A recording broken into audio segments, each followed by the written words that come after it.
Awesome. Okay, thank you everybody for arriving, for coming and spending your evening with us. Usually people like to relax in the evenings and not attend extra online events. And we really appreciate the time that you've taken to come and join us. And we hope that you will enjoy your evening. Yeah, so I am Jessica. I am one of the coordinators of GYBN Europe Plus, the European and Central Asian chapter of the Global Youth Biodiversity Network, and I will be your host tonight. First, I'd like to thank our lovely speakers, especially for making the time to be here, for sharing your stories. It takes a lot of courage to be able to stand up and say, well, I would like to share what I've done, and I would like to use this story to help inspire other people. And so I'd like to say a special thank you to all of you. I'd also like to thank our participants for coming here, for making the time for this, and I hope that we all enjoy this evening together. Yeah, it's been an interesting start to the week. As I said, there has been a bit of doom and gloom when it comes to biodiversity and nature in Europe at the moment. Right now, even the politicians are voting on the future of our agricultural policy, and it doesn't seem to be going as well as we were hoping for as the young people and as people who are very invested in making sure we have a healthy nature, not just for ourselves, but for future generations as well. And this is why it is so important to have a webinar like this. Our aim is to actually inspire people, to give us a bit of a boost of optimism, and to share stories that show it isn't all doom and gloom, and that we can make a difference, and that we can actually have success, that we don't need to fight and fight and fight and only see doom and gloom at the end of that. So the plan is to have 10 speakers present their stories. Each person will have 5 minutes. And at the end of that, we will have a Q&A session. So if their story sparked a spark of curiosity, or if you have a burning question, please feel free to use the Q&A box at the bottom of your screen, or to write your question in the chat. Awesome, thank you. At the very end of today, or not at the very end of today, over the next couple of days, sorry, it's been a long day. In the next couple of days, we will be providing you with a booklet of these stories. So if you would like to find out more about these inspiring individuals and their organizations, if you'd like to follow them on social media, all of this information will be in the booklet. So keep an eye on your emails for that. Okay, so first, I would like to know, how are all of you feeling about your future? I want each of you to take the poll that I'm launching. If you click on the poll, you will be able to answer the question about how you feel about the future. Do you feel paralyzed? Do you feel anxious? Do you feel worried? Do you feel hopeful? Do you feel carefree? We have quite a range going. And I can see many of you are starting to answer the poll. I would say overwhelmingly, most people are worried. We have about 67% of them. We have about 7% who are paralyzed, 11% who are anxious, but 15% is hopeful, but nobody is carefree. And as young people, you know, that's what we think about the youth. The youth don't care about the future. The youth live in the now. The youth are carefree. And that isn't so for our generation, which is why we have to be proactively optimistic, and which is why so many of us are out there trying to change the world. Okay, I'd like to give the floor over to our first speaker. Our first speaker is Iris. She is from the Ukraine, and she'll be telling us a little bit about the forests in the Carpathian Mountains. Over to you, Iris. Hello, everyone. Yes, I'll talk about forest and about Carpathian Mountains. I'm 24 years old and I'm from Ukraine. I was born in a small village in Carpathian Mountains, and I was always very close to the nature. While I was studying environmental law, a friend of my father called me and asked for help. In his village, a huge ski resort was announced, and in the beginning, I thought, what's wrong, right? Ski resorts, developing tourism, great. But then I started to investigate more, trying to find out in documents what's wrong with the ski resort. And I figured out how huge is this project. The planned Svidovet ski resort would include 23 ski lifts, 200 kilometers of ski slopes, 300 apartments, restaurants, bank branches, fitness centers, um, and it would accommodate altogether more than 27,000 people in the same time, and all this in the total area of 1,400 hectares. And all this infrastructure in the Europe's most pristine forest landscape at mountain range in Carpathian Forest called Svidovets. Svidovets is located just next to the border with Romania and Hungary. If you look at the map, you will clearly see it. Svidovets had a very beautiful nature, and it's a hotspot of Carpathian forest, but is not protected. There is no natural reserve besides of one UNESCO World Heritage Site of primeval beech forest, and there are other emerald network sites, and it's in general a hotspot of 93 endangered species of Ukraine. For us, as people who just live next to it and who was just called, we didn't know what is an environmental campaign and what can we do. We started to contacted NGOs and trying to reaching them to find how we can help in general. And in 2017, we create a movement called Free Svidovets. We wrote thousands of letters to Ukrainian president asking him to stop this project. We launched a petition. We had several meetings with local authorities. We went with delegation to European Parliament and European Commission. We started a lawsuit against local authorities because they was violating the Aarhus Convention. You should understand that I'm coming from a country which is very corrupt and where money is more important than human rights and than law. We lost two cases in the tribunal. Now the lawsuit is frozen in the level of the higher court of Ukraine. Um, we had different trips with journalists. We had over 50 trips with journalists. We were counting this summer. Why journalists? In Ukraine, journalists are more important than a simple human. Um, for us, it's very dangerous to go to the forest and go up to the Svidovets mountain range because they simply don't like us because they think that we are ecological terrorists. Um, for me, like I was attacked a few times verbally when I was going to Svidovets, and I was very glad that I was accompanied by the TV channel. And I don't think that I'm ecological terrorist. I'm just protecting my right to have a safe environment and live in a safe environment. Today, Prisvidovets is one of the biggest environmental independent movement in Ukraine. We unite different NGOs, activists, artists, and people who just love nature. Our main goal is to protect Svidovets, to make sure that this project is not built and create a new natural reserve at Svidovets.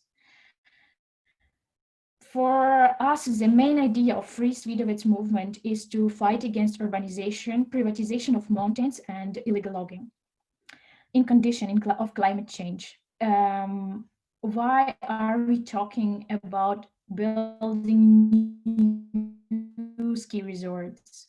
For me, it's an open question. I don't understand. Our campaign is because in 3 years they didn't build the ski resort, and other activists get inspired and make their own campaign against other and I'm just I'm sharing with you today my story because I hope that other people will inspire and will stand for the rights and stand for the nature. Thank you. Thank you very much for sharing that story with us. It was a really interesting story with a lot of heart, and really shows how much effort and how much passion and how much time you put into this project. And the fact that it hasn't been built in 3 years is a huge win. It might not sound like it to anybody else, but if you are fighting for something like this, you will agree with me that that definitely is a win, and we really are with you and hope that it continues to be like that, because I think another ski resort isn't really an option now in Europe, and I think the last 2 winters have really shown that. So I hope that that will make it really obvious to everybody in Ukraine. Even the people who think that they will just make money from this, they won't even make money from it. So it is in everybody's interest to keep those forests as protected as possible in that area of the mountains. Thank you. Next, I will give the floor to Florian. Florian is from Generation Earth in Austria. He is passionate about helping people reconnect with nature, and I will let him tell you why and how. Over to you, Florian. Hello, everyone.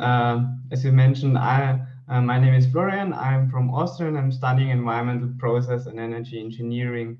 To start from the beginning, I started my working life as bricklayer, but I was never really happy with it and just wanted to be out in nature all the time. All my life, I've been really fascinated by nature simply because I grew up in a national park and could always be in untouched mountains.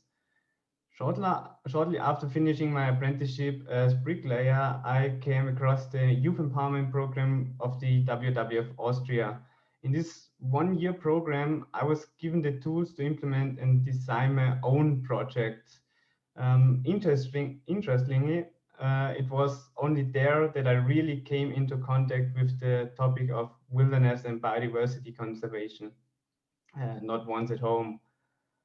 With this new impression and the knowledge of how I can help to protect the last untouched wilderness in Austria, and there's not really much left, I started a protest march together with the WWF against the planned ski resort, obviously a ski resort again, which fortunately was never built, luckily. On this protest march, however, there was even more to come. I met my current best friends, and together with them, a new youth movement called Youth Wilderness Ambassadors was born, which is dealing with exactly these issues. We, as the Youth Wilderness Ambassadors, have made it our mission to speak for the wilderness in Austria, to give the wilderness a voice.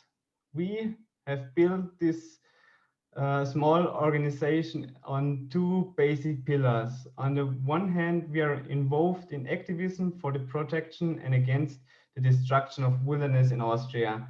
And the second pillar is the education of young, motivated people, for we want to make these people aware of the importance of a diverse nature, following the amazingly simple principle, you protect what you love. Now we have 2 active projects underway. In our project Call of the Wild, we convey a deep awareness of our nature to young committed people and show them how important it is for our lives. These young people then, so we hope, form the new generation of youth wilderness ambassadors, and thus constantly increasing the movement. Yeah, and in our second project, we are actively fighting against a planned hydroelectric power plant that would destroy an incredibly important area for Austria. Because there where it's planned, there are like 170 around 170 really special kinds of plants and animals you just find there, which is pretty special for Austria because most of biodiversity in Austria you find like everywhere in Europe, but just this one place where they want to build this hydro plant, um, just there is this amazingly amount of biodiversity.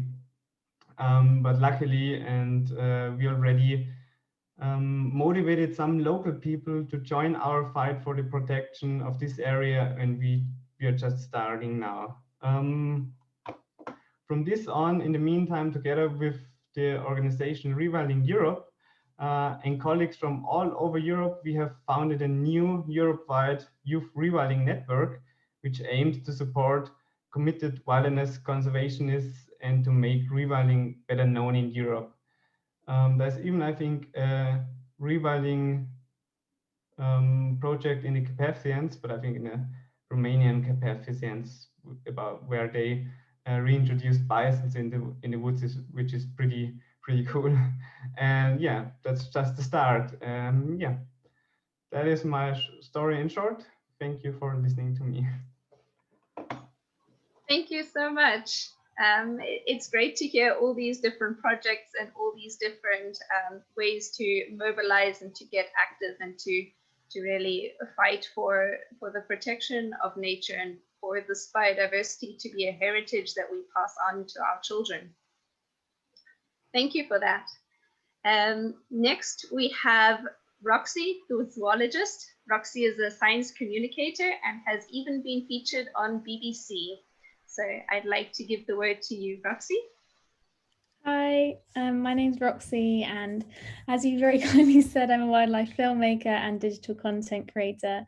And if you want to find me online, I'm at Roxy the Zoologist.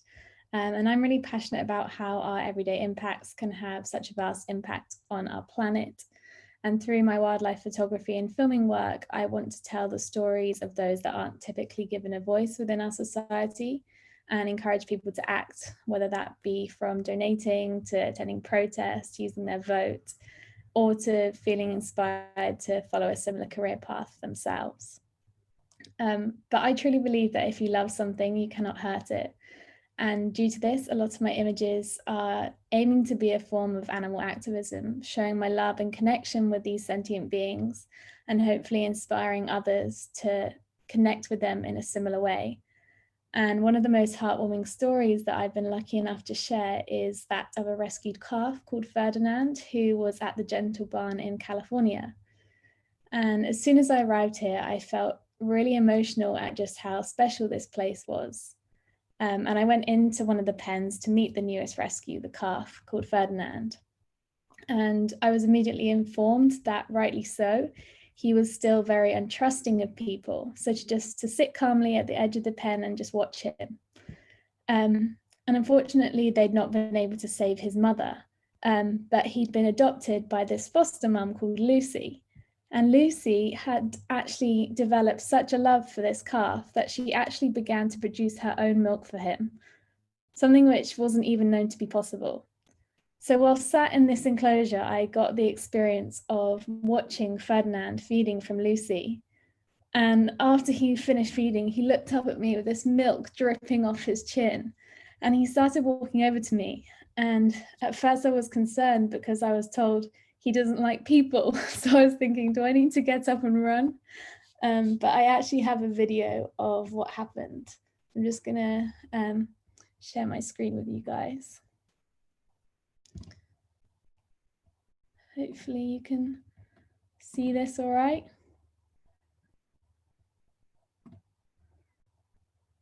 So he just began licking me all over with these slobbery kisses. And this magical story, which I was able to share on social media, touched the hearts of so many people. And I really think it's the perfect way of how you can put out a story about animal activism in a really, really gentle way. But I truly believe that finding this place of love and understanding for other animals, for our planet, happens through a journey, and that's different for each and every one of us. Mine started when I was only 6 years old. I was lucky enough to go on a family holiday to the Seychelles, and we joined a group to release some turtle hatchlings back into the ocean. And the conservationist working on the island, he asked everyone to wait whilst he went to collect the hatchlings from their nest. And instead of waiting, little 6-year-old me kicked off my shoes and ran after him. And he picked me up, put me on his shoulders and took me with him. And when I got back, I said to my parents, I want to be a conservationist. And since then, I went on to volunteer with a range of species from koalas, wolves, elephants. I have a degree in zoology, and then went on to do my wildlife filmmaking work. And basically where I'm getting at is that if you have this passion, you can put it to really good use. And I think that there's a lot of stigma attached to the word conservationist. It's often associated with something limited to scientists or biologists, something that's not in the skill set of every single person. But the dictionary definition of conservationist is simply someone who works to protect the environment and the damaging effects of human activity. So the way I see it is that everyone can be a conservationist. It's just about using your unique skill set, whether that's a scientist, an artist, a lawyer, even a personal trainer, whatever it may be, to help humans and non-human animals and the environment in some way, shape, or form.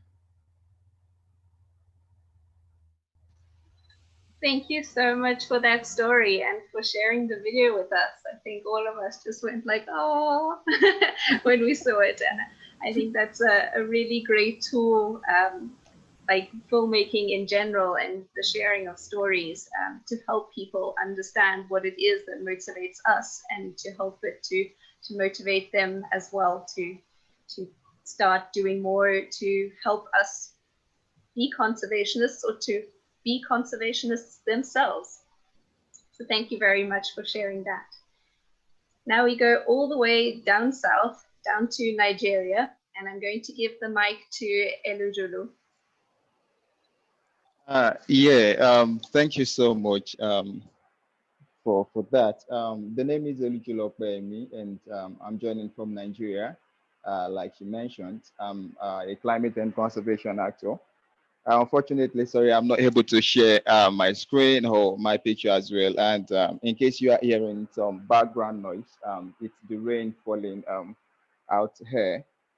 So basically, my engagement in the climate and conservation space actually started when I realized the need to promote and advocate for homegrown solutions to the planetary emergencies.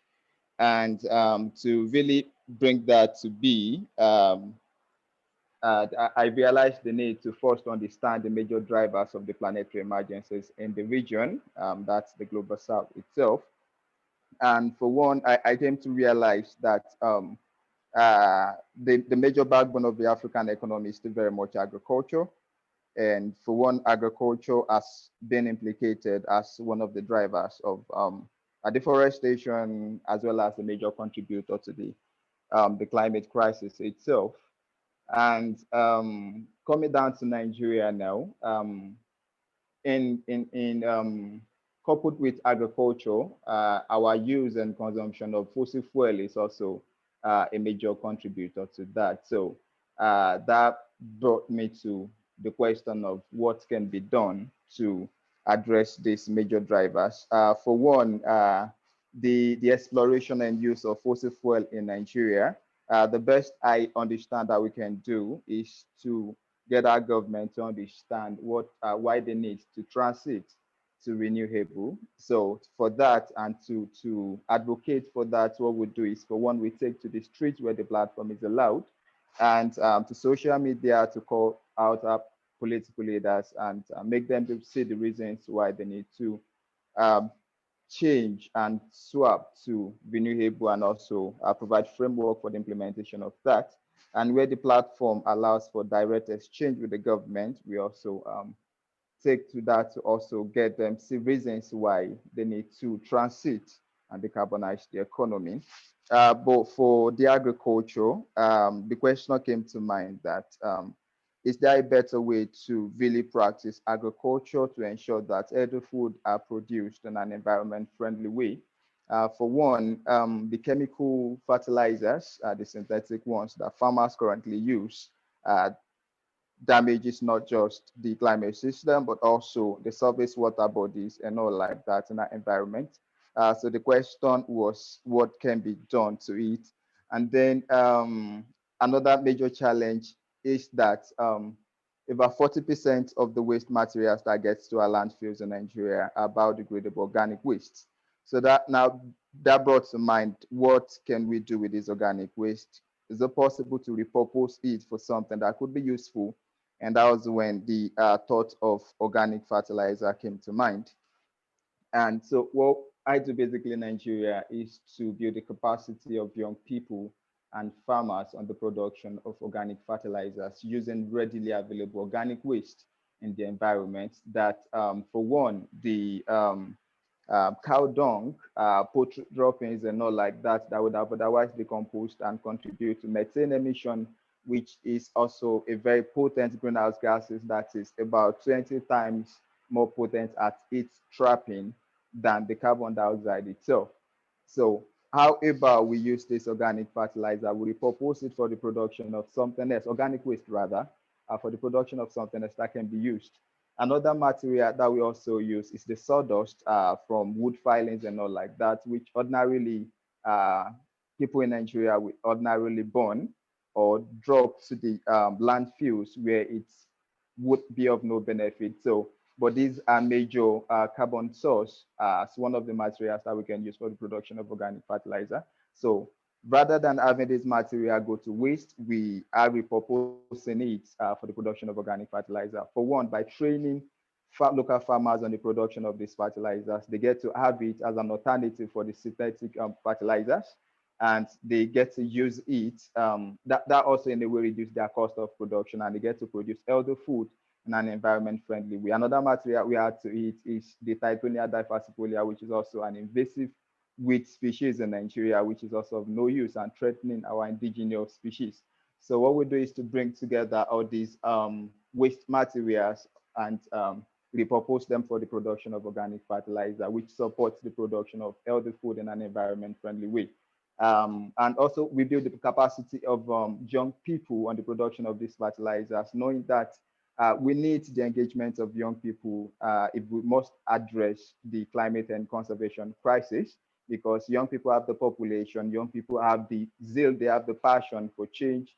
We have the technological advantage and all like that. But the level of poverty in Africa, which Nigeria is one, is high. So to mobilize young people to engage in this space without it bringing something into their pocket or food on their table can be challenging. So we build the capacity of young people on the production of this organic fertilizer. And for one, it alleviates the poverty related issues, and at least in the way they get to produce and sell, they make money in that regard. And for farmers, they get to produce and use on their farm, for one, reducing the cost of production, for two, contributing to the production of healthy food in a way that's environment friendly. So the other challenge in Nigeria as well is our forest resources. Our primary forest, over 70% of it has been largely degraded already. So we also contribute to restoration of this restoration of this degraded land by planting trees, and we try to mobilize young people in secondary schools to connect them directly with this environmental action and also plant trees with them. And currently, because of the pandemic, we have been deprived of going to the community to do these projects.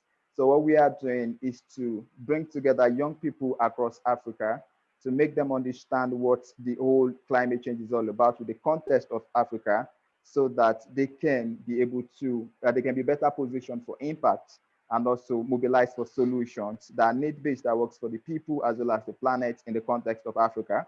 So currently, I'm leading a co-convened masterclass series on climate change and sustainable development that brought together young people across 29 countries in Africa to teach them everything about the climate change, the political discussion, so that they would be able to hold their leaders accountable for the promises and how they can demand urgent actions from them, down to how they can build a youth-led climate actions in their countries, and at least to contribute to further combating the climate crisis in their community.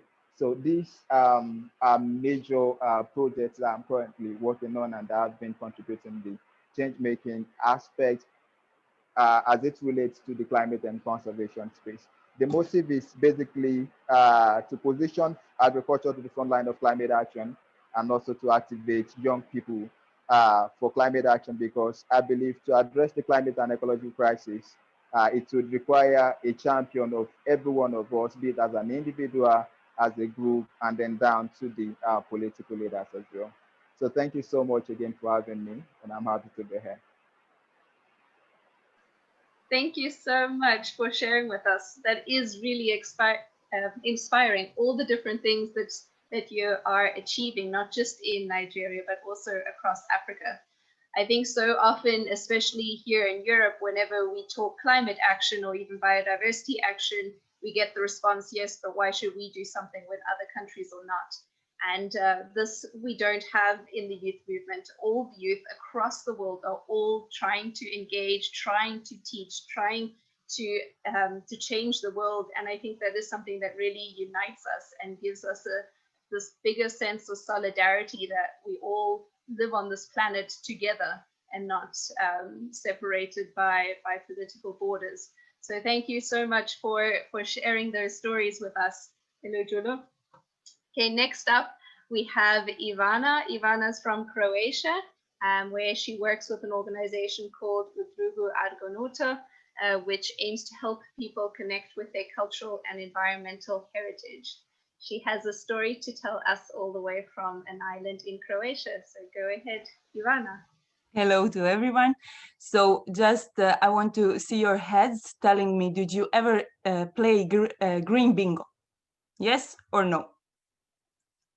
Okay, I can see only panelists, not everyone else, but for sure is that I'm telling you today about the bingo. You didn't play, but I'm also quite sure that each of you today is playing your own green bingo. So each of you is fighting for your own green goals to make some difference in climate changes or conservation that we saw, biodiversity protection, sustainability development, education of kids, adults, and all the other goals that I didn't mention. And what do we expect from playing the green bingo? It's to win, of course, to win, to make a difference, to achieve our goals, and of course, to make the world a better place.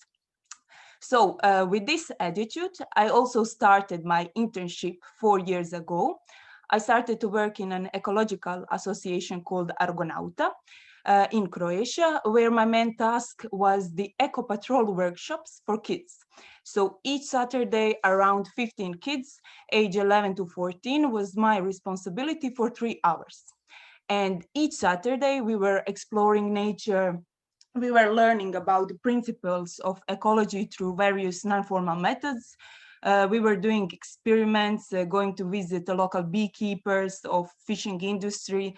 We were playing educational treasure hunts and lots of practical work where we recycled, made some video for campaigns, built a bugs hotel, etc. So kids were learning by doing, and they were learning by having a lot of fun. So we did it. So what I expected after 1 year of doing it, it is price, of course. It is not materialistic, but in the shape of some results, in the shape of making difference. So even if that difference happened, I couldn't measure it, I couldn't touch it. So I felt anxious, like many environmentalists today feels like, as we can read and see and speak with other people. So I felt like I planted the seed, put a lot of fertilizers, watered it carefully, and in 1 year, I didn't even see a small plant, while I expected this. I will show you. I expected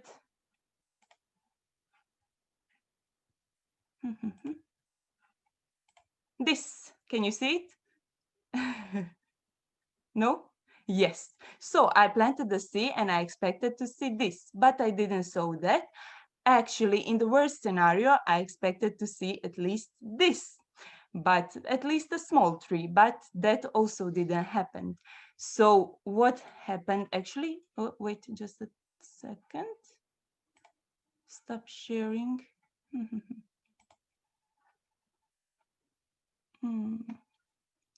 How do I go? I lost a bit. Don't worry. Okay, but you can see still the tree, yes? Okay, so never mind, you will not see me. That is okay. So frustration and anxiety were pushing me to find another job, to find something easier where results are measured on a daily scale. But luckily, Law for Kids, Education and Nature brought me to a future that I hoped for. So today, 3 years later, I can proudly say that we got funded for a project named Blue Eco Patrol, where we expand our Eco Patrol on 7 schools. We educated 20 people, and 7 of them are teachers that are implementing workshops about sustainability with 140 kids that are engaged in this project. Till now, we have more than 2,050 volunteering hours that gave to this in order to learn about the ecological footprint, renewable sources of energy, food and sustainability, 7R concept of recycling, reusing, etc., about the acidification of the sea and its influence on the sea creatures, about the sea biodiversity and organization of the exhibition where their work will be seen. Metaphorically speaking, we planted more than 150 seeds that are growing little by little, and who knows how big forest of small ecologists will grow in the future. Maybe a bunch of these or here. So to connect everything, let's go on the beginning of the story. So during the lockdown, we created Green Bingo, for patrol kids in order that they explore nature and make some bonds with it. After finding everything we asked for, they needed to do 4 more things out of natural materials in order to win the bingo. So first, they needed to make compass made of a leaf on water, then ecosystem in a jar, then model of bugs to say thank you bugs for everything that you are doing for us, and then photo of what sustainability means to them for the photo contest. Okay, and that was it. Whoever did it won the Green Bingo. And my question over here, and I'm really sorry that you cannot see me, but I can see you. Can we do the same? So I believe that we can. So if there are only 4 things that we need to do in order to win our Green Bingo, then I would suggest you to do this. First is plant a seed. Then second is fertilize it with beliefs and patience. And the third is find your group of people who will help you in this, because you cannot be alone. And fourth is work hard for the vision of the tree you're hoping to see. And sometimes that even means that you're not going to sit under it. So thank you. Thank you very much for sharing that with us. It's very inspirational, and I feel like very many of us can relate to that story of having planted a lot of seeds and then not necessarily seeing as many trees as soon after as we would expect. So that is always a great message and a great reminder to us all that what we are aiming for might not happen in the next month, the next days, the next week, but the years to come will definitely show an improvement, and we are excited for that improvement. Okay, so it has been a long day of webinars and a lot of digital work for those of us who are working home office or who attended the EU Green Week. So I'd like to take a short break in between all of these wonderful stories and do something that's a little bit more energizing. So I would like to invite all the speakers as well as all the audience, and the audience has absolutely no reason not to do it because their videos are not on, but to stand up and do some stretching with me. Okay, so move your cameras a bit forward so you can stand up. Okay, so because this is a nature themed webinar, we're going to do nature themed stretching. Okay, so first I want you to be a bird. to flap your wings. You can be a big albatross or you can be a little robin. It's up to you. Okay, next, I want you to be a tree in the wind. You can either be a big oak tree or you can be a cypress tree that is tall and thin. I invite all of you to take part and get a little bit energized and get the blood flowing. And the last one is a big challenge. I want to see if you've been watching enough David Attenborough documentaries. I want you to be a giraffe that's bending down to drink from a waterhole. So stretch those legs wide and reach down all the way to the floor and stretch.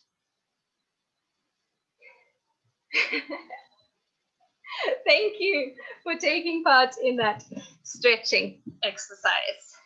Now you can all sit back down again. I hope that you're all feeling a bit more positive, both physically and mentally, and that this brought a smile to your faces at the very least. Awesome. So next person that we have on our list is Corinna. Corinna is from the US, and there she started an organization called the Cougar Conservancy. Would you like to tell us more about this? All right, can you guys all hear me? I think I unmuted myself. Awesome. Well, thank you so much for having me, you guys. Since we have people tuning in from all places today, let's just take a quick moment to talk about the current legal status of cougars in the state of California. So cougars are classified as a specially protected mammal. And last year, select subpopulations of cougars were petitioned to be listed under the California Endangered Species Act, but more on that in just a second. The Cougar Conservancy's mission is to reduce human-wildlife conflict and conserve cougar populations through science-based management and conservation. So we're a nonprofit organization that I founded in April of this year after the legal killing of a local cougar, P56, caused a major uproar in the conservation community. And so although cougars in California are not hunted, they still face a wide array of different challenges. One of the causes of mortality for cougars include depredation, or when a cougar damages property. And property can be defined as a chicken to a goat to an alpaca. And in some parts of the world, they call these retaliatory killings.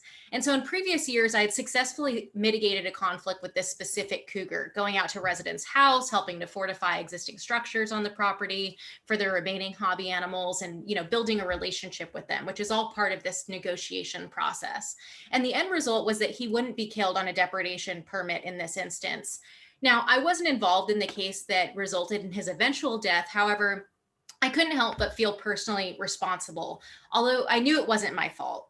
P56 was only one of a few collared males in this area. And this incident made me really take a hard look at the underserved need to mitigate conflicts with cougars in this area in general, but especially in these small, genetically isolated populations. There was a need to really give sound advice to residents and not just throw mitigation tools at people and expect them to work.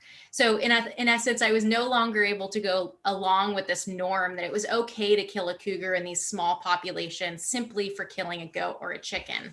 But it wasn't just enough to be mad about this, which I was. I had to create a resource for the community, for my community.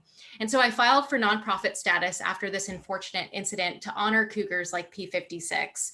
There were no community-based organizations working in this area that specialized in reducing or responding to human cougar conflicts specifically. And I really sought to change that. And I tell this sad story because I really believe that one person can make a big impact in their community, and maybe this will inspire someone else to identify and address an underserved need in their area.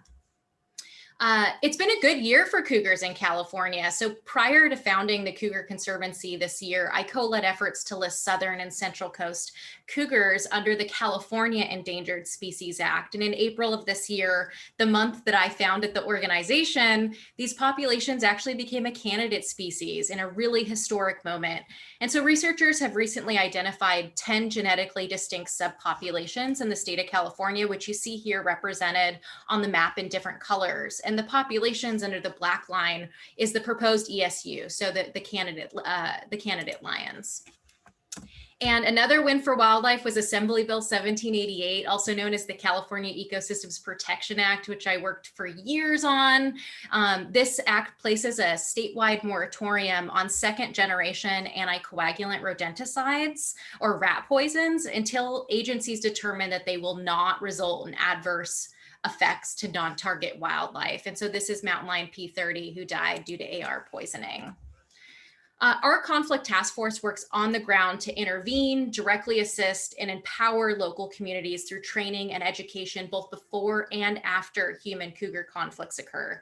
And so most recently, our task force worked on a case regarding a cougar in the LA area, and we responded to a resident in Southern California who contacted us regarding a likely injured cougar from the wildfires, and he sent us these photos. And so upon arriving, we requested to do a walkthrough of the property, and we spotted the cougar on the mountainside.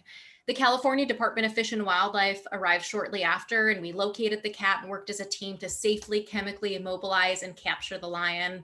And we determined that it was a female, and all 4 paws were badly burned from the wildfire.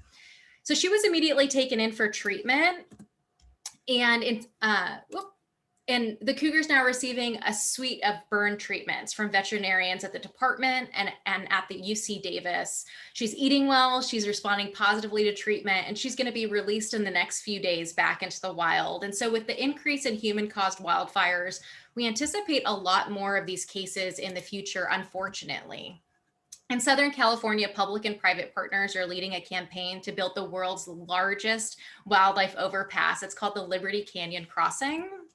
And the Cougar Conservancy is working in partnership with the Save LA Cougars campaign by providing educational opportunities to the public, outreaching to communities living with cougars on both sides of the proposed crossing, and promoting coexistence strategies. And so the Liberty Canyon Crossing is set to begin construction next year in 2021. And we hope that you'll join us for P22 Day. It's this weekend, it's a virtual event, it's global, and it's free. And so I just want to end on this, that conserving large predators such as cougars is possible, even in these highly urbanized landscapes, but their conservation will require strategies that promote coexistence between people and cougars, protection of large swaths of habitat capable of sustaining large carnivores, as well as connectivity between those habitats. I just want to end that I am a first-generation college student. I come from a low-income background. I'm 28 years old, and we've done all of this good work in 5 or so months or in the last few years. And so I really believe that individuals and young people can make a difference. And I just want to thank you all for inviting me to speak today. Awesome. Thank you so much for sharing the story. It showed such a complex situation and all the different ways that we can get involved and get active and help. And I think each one of us and all of our attendees can also think of a similar situation in their home country, whether it's the wolves in Europe or the baboons in South Africa, wherever you are in the world. There is always a specific animal that gets the whole community riled up, and this is a key place where young conservationists can get involved and can speak to people on behalf of the animals and do some good. We really hope that bypass happens, and we're really excited that it's starting construction soon. Awesome. Thank you. Now we will move on to Christian. Christian is from Germany, and he is actually one of the co-founders of the GYBN International Network. So GYBN is also the Global Youth Biodiversity Network and the youth constituency of the Convention on Biological Diversity. And he'll be going less from the animal side straight into the international policy side and telling us what they've been doing in the last couple of months and years. Over to you. Okay, thank you so much, Jessica. First of all, congratulations on organizing all of this. I'm so amazed about this because it's only been 14 months since we organized the workshop in Austria that led then to the creation of GYBN Europe Plus. Thank you so much to everybody who's joining this. I'm so happy to see many familiar faces and especially to see new faces. And then we're talking about hope, because I'm so tired of reading the news and constantly hearing what is all going wrong, in what a shitty situation we're right now.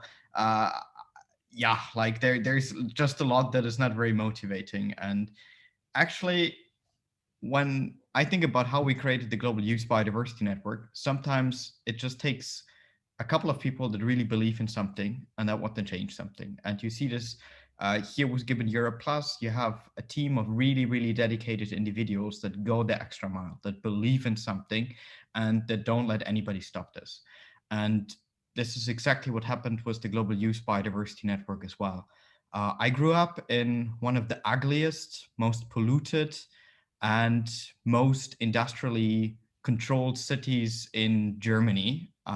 It's a small town that is associated with a huge pharmaceutical company, and this pharmaceutical company is controlling everything. My dad worked for that company, and environmental issues were an issue that we always discussed on the breakfast table. And I was very lucky because we didn't live right next to that giant pharmaceutical factory. We lived a little bit outside, right next to a forest. And for me, this forest was just a place where I was growing up. I loved it. And I spent every day in my childhood and my teenage days going out to this forest. And for me, it was the perfect forest. Today, I know it's a forest that is cut through by a 6-lane highway. There's a lot of farms around it, with farms that are using way too much fertilizers. And it is by no means a perfect or a virgin forest. But when I was growing up, this was my world. And I went so far that one day I created a map of all the species of every single tree in an area of around 2-3 square kilometers of that forest. And I just did it out of fun because I found it so interesting. But I always felt a bit lonely. Like, I had friends who were also playing with me in the forest. But in my family, there is no environmentalist. Like, there was nobody really understanding, what is this guy doing? How are you going to live off of mapping all the trees in the forest? And I was actually forced by my parents to go to a high school that was focused on economics, because they said, okay, this is going to help you to learn something useful.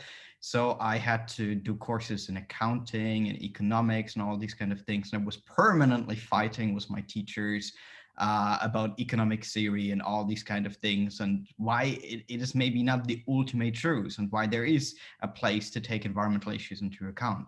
Well, all of this was, roughly 15 years ago. And then after high school, I was very happy because my parents gave in and they said, okay, so you have 1 year, you can do an internship, you can choose what you do. And the intern was an environmental think tank in the city of Bonn. And they gave me the opportunity to attend my first UN conference. And at that point, my English was very crappy. Like, I just came out of a classical workers family, so nobody really puts attention to languages and all these kind of things. And I was amazed by the fact that you have all these super important looking government bureaucrats running around, that this is something where they're negotiating about my future. But it was all people starting at 40s, 50s, sitting there on these tables, talking in acronyms in a language that I didn't fully understand. And not just because it was English, but also because, there are all these technical words and all these kind of things. And I felt, this is a negotiation about my future. This is a conference that should be about us, about young people. And at that point, a lot of people were working on the creation of YOUNGO, the youth constituency under the UN Climate Convention. And I felt, why can't we do something like this for nature, for biodiversity? And I was very fortunate that there were a lot of environmental organizations in Germany that I could easily join, that were doing simple things like covering your travel costs to go from one place in the country to another by train. And all these things really helped me. And I suddenly discovered, wow, there are other people that believe in environmental issues that, are doing the same. I wasn't aware of that at all. So I spent multiple years working on the national level. And then in 2008, we had a CBD conference in Bonn. And I was really amazed by seeing that world. But in the same year, I also attended my first international youth conference.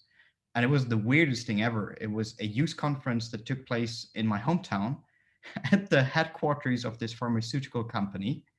And most of the program of the conference consisted of touring factories and being told how green it is.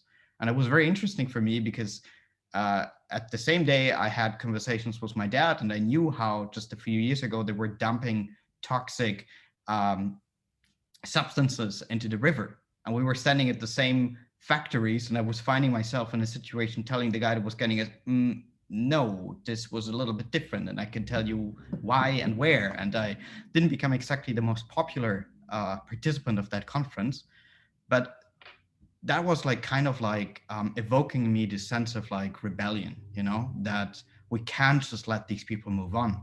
The prime minister of my state gave a speech at that conference talking about how green coal power plants are and that they are the most efficient ones in Europe. And I was standing up and I was booing him, and everybody just looked at me. Everybody looked at me. None of the other participants was standing up, and I felt terribly embarrassed. But then after that, a couple of people came to me and told me, this is really great what you did. And for the first time in my life, I felt empowered and I felt that I can do something. And then again, a few years later, I was invited to a conference in Japan. I met a group of wonderful people. Among them was my colleague Melina from Brazil, my colleague Mona from Bolivia, and a bunch of other people. And we just felt, because we were again frustrated about a conference that had a program that was not really designed among the needs of young people, that we need to do something, that it doesn't help, you know, to just have one project, to have one conference, one event here. We need to connect it, because the worst of these conferences is that you have some good time together, but then you're going home, then it's over, and then what is going to happen? And out of that belief, we started to work on a network. And we had nothing. We had no idea how to do it. We had no plan. Like, you know, a lot of people that you ask going to tell you, you need to have a 10-year plan. You need to have like your goals, everything set up straight. But there is no handbook that tells you how you're going to create a global movement. And today, 10 years later, our movement has 551 member organizations. We have individual members in 172 countries. We have 43 chapters. GYBN Europe is one of them, and they're going strong. And we are representing more than 1.2 million youths. And I could talk about so many more things of what we're doing, but I just want to close it with the fact that we never just wanted to be a youth constituency that only brings young people to these international conferences. These international conferences are important because we need platforms, especially in those times that we're living now, where countries come together, where we collaborate, where we can exchange, where we can move things forward. But biodiversity is something that you can do in your backyard, in your local forest, with your community, and the stories that you just shared about wild animals in California, about everything that you guys are doing. This is what matters when it comes to biodiversity. And in GYBN, we're trying to bring this together. We try to connect you to the international level. We try to connect you to decision makers. We try to help you to do fundraising. We try to give you skills. And we're trying to help you to empower yourself, to become confident, and to make the best out of yourself and what you already are. And that's the story of GYBN. Thank you. Thank you so much for that story. It was very inspiring and really just brought a lot of smiles to my face. So thank you for all that you've done over the last 10 years, because this year it's the 10-year anniversary of when GYBN was established. And I think we have done a lot of positive things in those last 10 years, and we hope that the next 10 years will be equally positive. Okay, next we go from the huge international level all the way down to a very local level. We have Esmeralda, who's presenting next. She started a community composting project in her street in Belgium. So I give the floor to Esmeralda. Thank you, Jessica. So yeah, my project is really small compared to other projects that were presented, but basically in 2017, I moved out of my parents' place and my parents had like a garden and we were composting.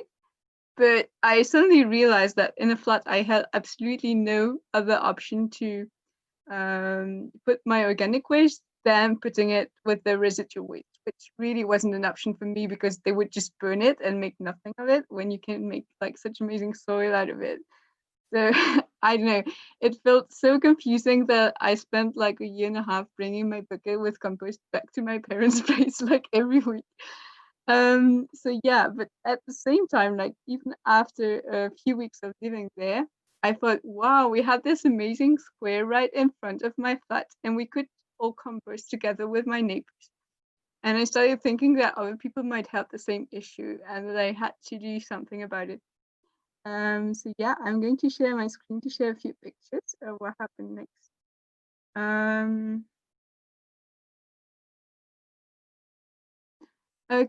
so just a few weeks after moving out of my parents' place, I saw a call for applications for a youth project in my municipality, but unfortunately, like the compost project didn't get selected, but I still had this idea in my head, and I kept investigating about like other cities that had set up a project of community composting and yeah, quite a lot of things. And a few months after, like the municipality came back to me and they said, hey, we are really interested in your composting project.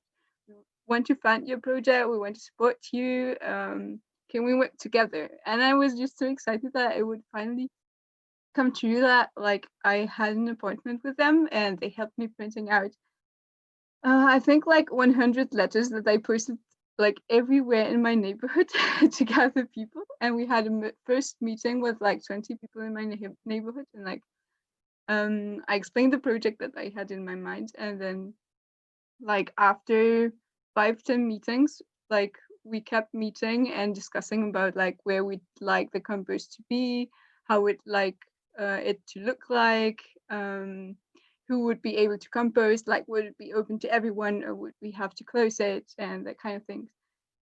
So we were just a small group of 5 to 10 people thinking together. And yeah, of course, we needed the authorization from the municipality. We needed like other people in the neighborhood to be informed about the project. So yeah, I think my slide maybe, but yeah, so we were just thinking together like in this small group and at the same time leading like raising awareness actions. Like this was at a Christmas market in my neighborhood and we had to sign this game about composting and these nice pins. And then like finally after like 4 or 5 months of discussing together, we could build the compost. It was quite an emergency action because we got the authorization from the municipality like just one day before building it. So we were quite scared that we wouldn't be able to do it, but eventually we could do it. And 1 week after, we decided to do the opening of the compost. It was quite unexpected because like the weather was awful. It was raining and still like almost 100 people gathered for the opening of the compost in my neighborhood. So it was just crazy. So yeah, we really didn't expect it. There were too many people for the tent that we had set up. But yeah, like we explained like how to compost because some people had never done it before. We explained like the rules that we had agreed on together with a smaller group. And yeah, so after that we went like for a drink and to explain a bit more to the people how they could join the composting project. And in the end, like they had to sign a small charter with the rules and they would also be gifted like a bucket with a sticker with what you could put in the compost and what wouldn't go in. So yeah, basically that's what we did. And 1 week after this opening, like the compost had already reached its capacity in terms of like people who could join the project. So we even had to start a waiting list for people who would be able to join the project. So yeah, this was just so much more than we had expected. And yeah, so besides this waiting list, we tried to keep the dynamic by organizing parties at the compost where people could also like work to turn it around and yeah, just to yeah. And a lot of people also had joined the project not for environmental reasons, but more because like they didn't know anyone in the neighborhood and they wanted to join the project. Or yeah, other people had also joined for more like practical reasons because they didn't want flies in the kitchen. And yeah, in the end, like we grew this small environmental movement in my neighborhood, also with people that weren't necessarily interested in the environment in the first place. So yeah, but then after what happened, like in 2020, we got some issues, like the municipality, they changed the rules for sorting waste, and this made that like even more people wanted to join the compost, and we had this huge waiting list that just kept growing, and we didn't know what to do. So we decided to build the compost, like build one more bin so that we could increase the capacity of the composting site. So yeah, this got a bit like delayed because of the COVID, but eventually we did this in June. And yeah, the last slide is about what's happening now. Like I moved out, I bought this small house that you can see on this slide. And this means that I'm no longer in the neighborhood where I was composting, but this was also one of the objectives when I started this, that it would keep going once I moved out, because I knew that I was renting and that I wasn't going to be staying there forever. So I wanted other people to also get involved so that it would continue. And it's continuing. And the nice thing is that like 3 more places are now starting compost in my hometown, where there was like no compost before the one we started. So yeah, they're going to open their compost in just a few weeks' time. So yeah, I think that's quite so just much more than we had expected in first place. Yeah. Thank you so much for sharing that with us. That is truly so inspiring, and I think what really helps is getting people mobilized to do something good for the environment, because it's good for them for all the other reasons as well. We as conservationists know all the other benefits that come with helping the environment, but not everybody else does. And I think that this is such a small, perfect example of how we can get involved somewhere so obvious as where we live, the street that we live on. And the other thing is that many of you do live in Europe, and you know about the huge bureaucratic hurdles that we sometimes have to go through to do something as simple as to just put up a composting site in a space that's not being used for anything else. And I think that Belgium is not one of the most easy countries to do something like this in. So it's really inspiring to hear that something like this can be done and has been done and is successfully continuing. Thank you so much. Our next speaker will be Fons. He's also talking about getting people engaged where they are across all sectors and across the country. He is from the Netherlands and will be telling you more about his story. Yes, good evening, everybody. I'm 24 years old. I study biotechnology from the Wageningen University, and the motto of my university is to explore the potential of nature to improve the quality of life. And that's a motto that I really take personally, because like I want to take care also of life in my community. I grew up in a very small town in the southeast of the Netherlands, a small town called Veulen, which means baby horse in Dutch. And like 1 year ago, I actually still studied in my university town before Corona. And it was October, like almost exactly a year ago. And normally on Sundays, I sometimes have difficulties to fall asleep, because Monday is coming. You do not have the energy that you want to start the week.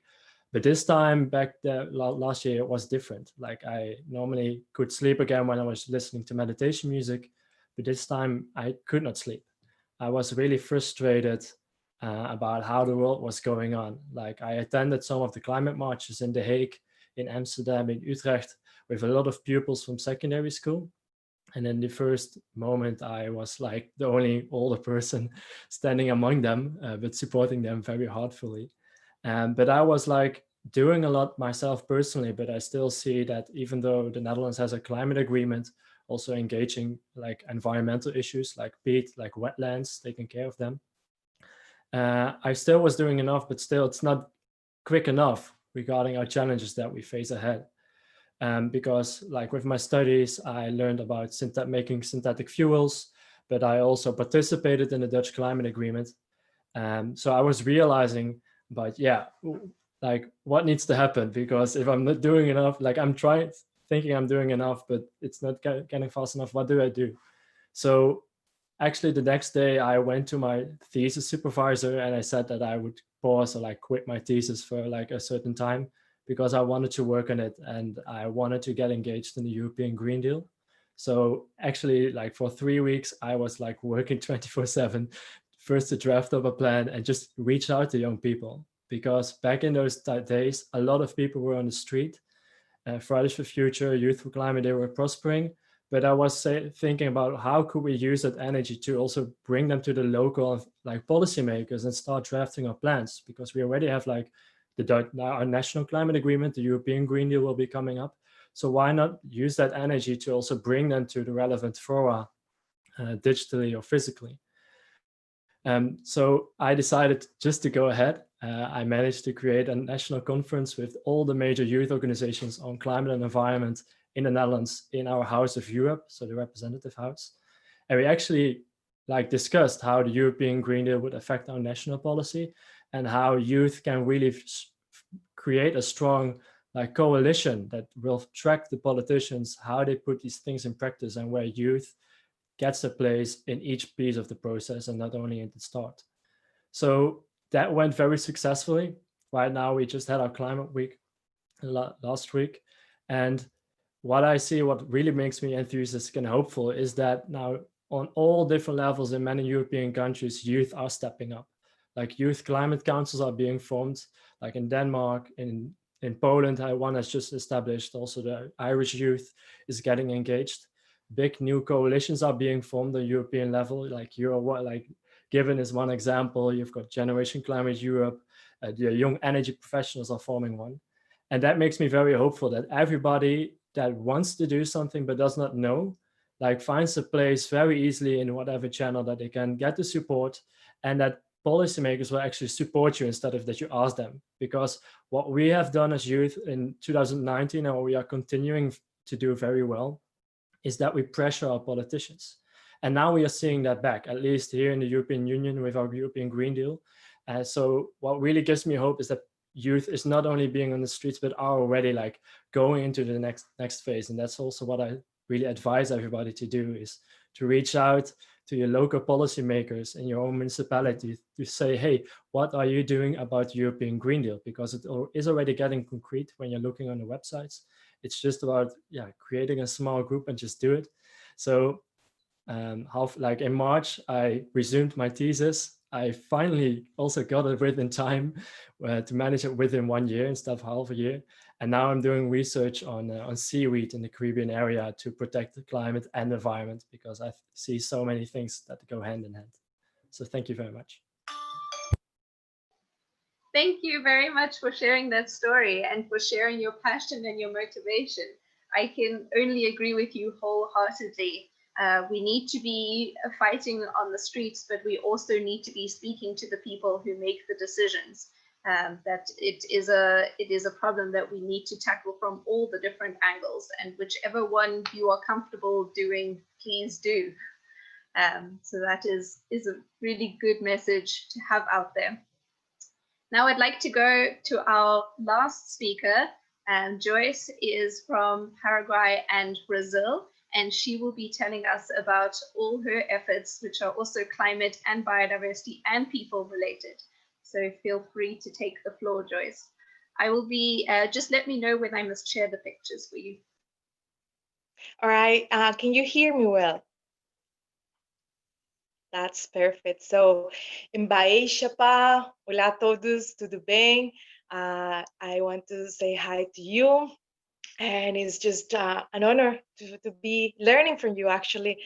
When I got this invitation and I saw about how we are fighting eco or climate anxiety, is actually an important point of my life, because since last year, after we all saw the fires in the Amazon, I've been having a hard time regarding anxiety, right? And one of the ways that I see that I can overcome this is continue the work as part of as a leader and a community catalyst, and especially is one of the projects that I want to show you now.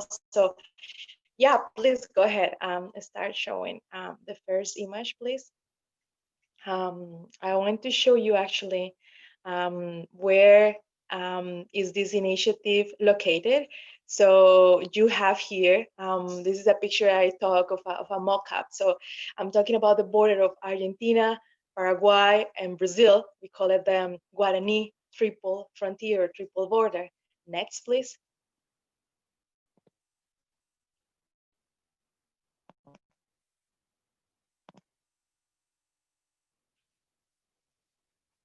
So basically, where is this place? This place is where we say we breathe water. So we have the Iguazu Falls, the rivers that they don't divide the countries, but they join the countries. We have the Guarani Aquifer, which is one of the I think it's the third, yeah, biggest water reservoir around the world. Next one, please. And well, it's a place where you see all this beauty, scenic, and this biodiversity importance. So back in 2014, when I was starting university, I realized there was a big lack of data regarding waste management, regarding climate change, and regarding many areas. So we create this organization, which is the Environmental and Educative Observatory. We call it first Foz de Iguaçu because it's the name of the city, and afterwards we call it Moema Vieser because she's one environmental educator who was nominated to the Nobel Prize, and she works regarding environmental education and collective intelligence, which is one of our main pillars of work. Next, please.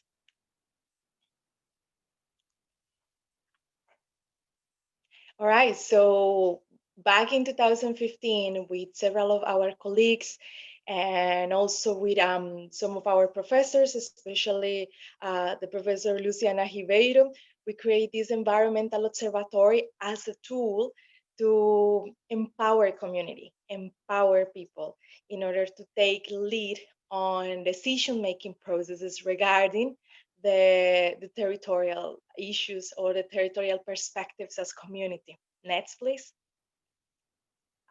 Since then, we have been working in building public policies based on mapping the needs, the hopes, the perspectives of the population in the triple border. Actually, we have four main areas of work, which is waste management, education, the Atlantic forest, and climate change. So I'm gonna show you our story regarding the Atlantic forest. Please, next. So since last year, we have been working a lot on having this Atlantic forest municipal plan done, and it's been an effort catalyzed by our organization. So here you have the picture of our members. We have basically more than 25 volunteers and scholars as well from different countries of Latin America, because our observatory is part of the Mercosur Institute for Advanced Studies, which is in the Latin American University for Integration. So we have all these multicultural perspectives, and as you see, it's mainly youth-led projects and youth doing research, doing workshops, and moving on regarding the perspectives on environmental, not just education, but as well research and management. Next, please. So our work has been recognized and approved by the Municipal Environmental Council at the beginning of July. Basically, we were guaranteeing on a plan that guarantees basically a progress for the recovery and the preservation of biodiversity. So for the first time, our region, Foz de Iguaçu, has a municipal plan for the Atlantic forest. And this document was meeting several actors, as you see, so, from society, university, private initiative, public power, organized as well by the Municipal Environmental Secretariat. And basically, we are very happy because this has been a long process. So can you please put the next slide, please? We have been working on how to integrate the city into a national policy regarding one of the biggest countries, Brazil's native biodiversity vegetation, which is the Mata Atlântica, or the Atlantic forest. In addition to enable access to national and international investment funds for the preservation of this biodiversity. So that is, you see an image right now of the news. This is a part of our team doing practical and theoretical research. I also want to highlight the work of Juan Orgaz, our colleague from Bolivia, who he was the main research in putting into practice and understanding these all these tools for the Atlantic forest. And basically, this plan is a legal instrument that directs and enables the city to act proactively in the conservation and recovery of the native biome of the Atlantic forest in Foz do Iguaçu. So basically, besides that, the perspective is to encourage sustainable management regarding conservation of the biome and economic development and cultural development, as well as strengthening social organizations and citizen participation, managing public policies. So this is basically my story. We just started as a group of students and some professors without data, trying to see, okay, we have a lot of issues that we have realized they don't have borders, as waste, climate change, even our forest, and how do we go about it? So using our time, using our resource, using our motivation, and also our frustration towards change, we got to have this good news. And we haven't stopped. During pandemics, we still did an online course open, which is in YouTube. You can check on our social media. It's in Portuguese, a course on sustainable transition for cities and actors like you and me. So, muito obrigada, gracias. Thank you very much, guys. Thank you for sharing your story with us. We apologize for the technical difficulties, but I hope you all managed to see the photos that I was trying to share. Awesome. Yeah, I'd like to say a big thank you to all of our speakers. We were hoping that we would have some time to ask you questions, but I was wondering if you could perhaps take this time to perhaps answer the questions in the Q&A box. And if there are any that you'd like to openly answer, just let me know. Just raise your hand if you have a question you'd like to answer verbally rather than by text. Just let me know.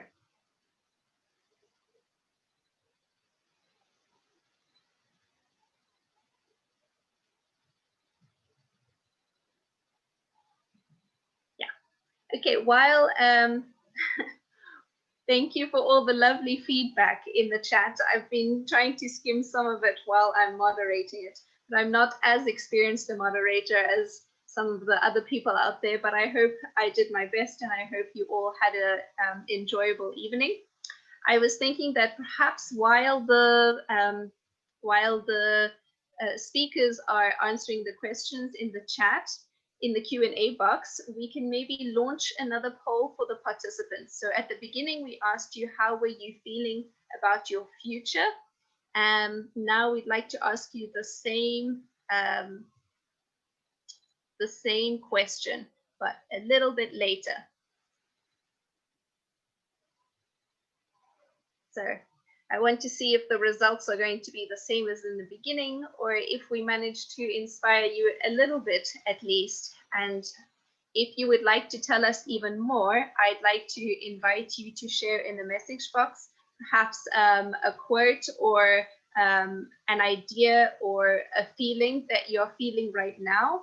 And I hope that this feeling you can carry with you throughout the EU Green Week talks, and that at the end of the week, even if you've heard some very doom and gloom messages about the state of our environment, you also keep this little fire of hope ignited in you, and this little motivation to carry on doing the good work you're doing, or even start something new or find people to do something with. And yeah, we hope you had an enjoyable evening. So looking at the poll results now, it's looking really good. Previously, we had almost 67% who said they were worried or anxious. Now we have 67% who said they are hopeful. We still have a couple that are very worried, and that's completely understandable. While we've been here, the EU politicians have been voting on the common agricultural policy. So I think being worried is very, very much based in reality. But we, the youth, have our whole futures ahead of us. And I think that we have to actively be hopeful and actively be positive, because otherwise we won't do any better than the generations before us. So yes, with that message, I'd like to say thank you to all of you and hope you have a nice evening.